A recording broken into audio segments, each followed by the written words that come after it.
In this video, I'll talk about my concerns about this current real estate market and what might happen, or in some cases, happening now. Hey guys, it's Mac Rogers. I'm a broker here in Castro Valley, California. Welcome to the channel. If you've seen any of my market updates, I have always addressed this concern that a lot of homeowners and home buyers have. And that's usually a variation of prices that are too high, or are we heading for a crash?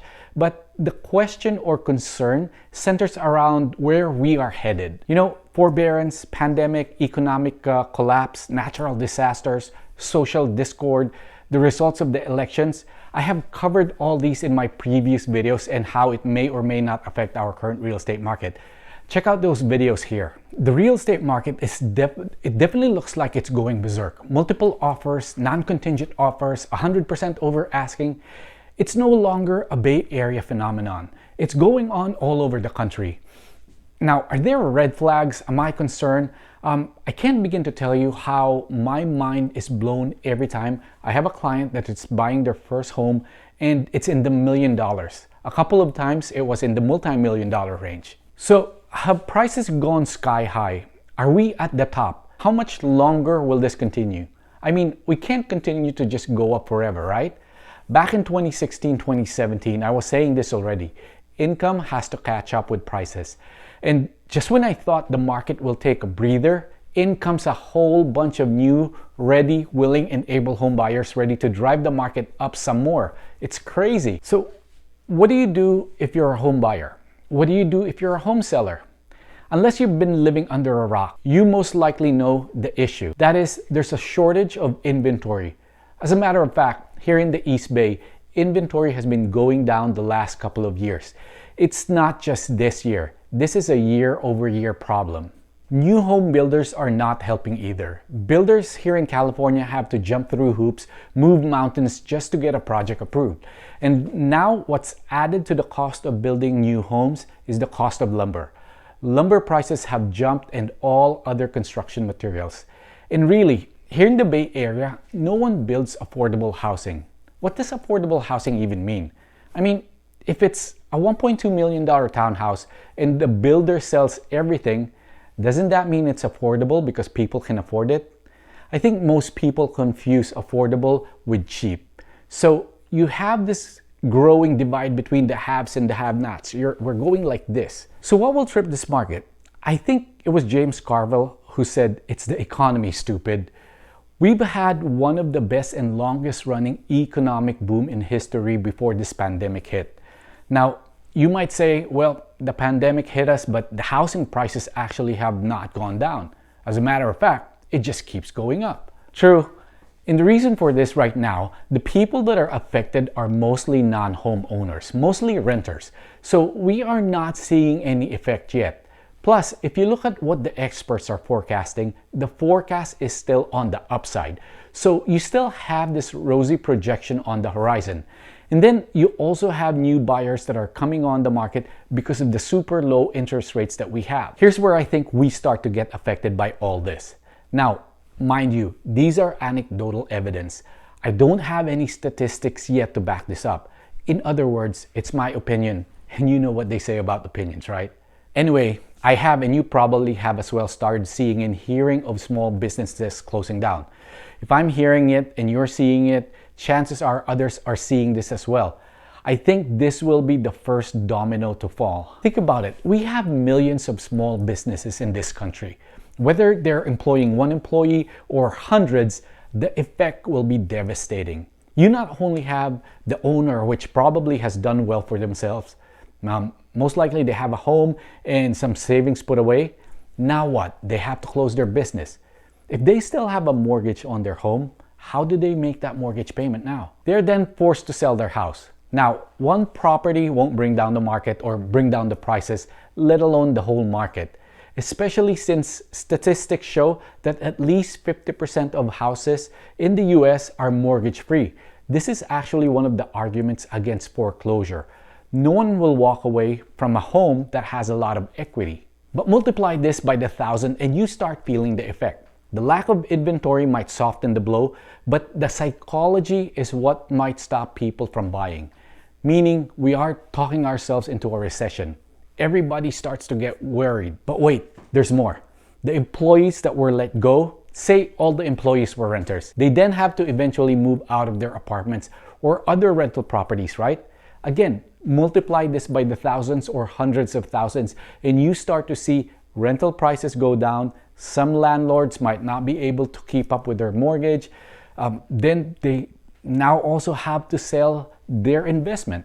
This is another domino falling. Another danger or red flag that I see is this whole work from home that's going on right now.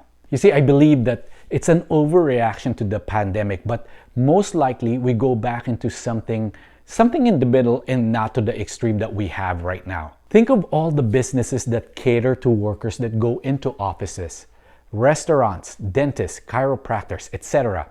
If workers are no longer going back to work, these businesses will also be affected, or in some cases already affected now. Now, if these businesses start to close, which in a lot of cases is also happening now, you have another domino in the commercial real estate market. You have retail spaces and office spaces that will start closing down. And guess what? There are a lot of other businesses that depend or work with these businesses. That's another domino. Now, the most scary thing for me, especially here in the Bay Area, are the tech companies. If these tech companies are able to tell their workers they can work from home or anywhere and not need to be in the office, what would stop them from exporting these jobs? Think about it. Right now, in tech, they already recruit employees from all over the world, but mostly in Asian countries, and bring them here in the US. If they don't have to bring them here anymore, that's a huge savings. Payroll will be lower because they stay in their country. They don't have to be paid US wages. Benefits will also be cheaper as well because they're not paying US costs. Plus, these workers are now not spending money in the US. So, am I telling you not to buy right now if you're a buyer? Or am I telling you to sell everything you have in real estate now? No. Here's the thing.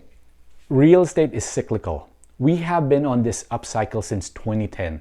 That's 10 years. The average real estate cycle lasts for 18 years. But bear in mind, this is at the average. It doesn't necessarily mean we have 8 more years. Especially, it seems like we are trying to talk ourselves into a recession because that's all everyone is talking about. A crash. My advice has always been the same whether you're buying or selling, especially if it's your primary home. Buy when you're ready, willing, and able. Sell when you need to.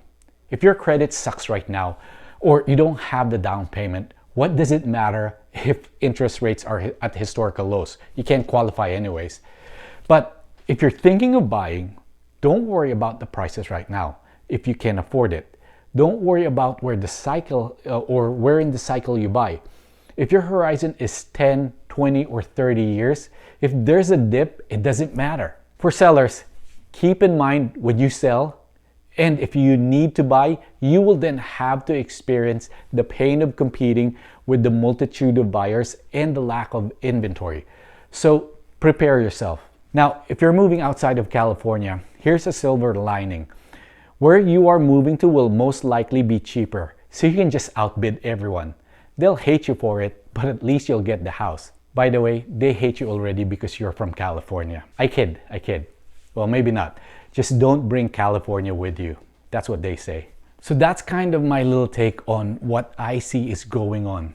Certainly, there are other factors like demographics. We have an aging population of baby boomers, and retirement can mean downsizing or simply moving to warmer areas or resort type living. This could certainly unlock a lot of inventory. We talked about interest rates. Obviously, the lower the rate, it gets more people interested in buying, especially first-time home buyers, which is hard here in the Bay Area. The overall state of the economy, if everybody is confident that the economy is booming, then there's that general feeling that everything is going well. So again, more people are thinking of home ownership. We are kind of in a wait-and-see mode because of the pandemic right now. Everybody's still thinking that it's all going to be good. Then you have government policies. A prime example of this right now is the moratorium on foreclosures.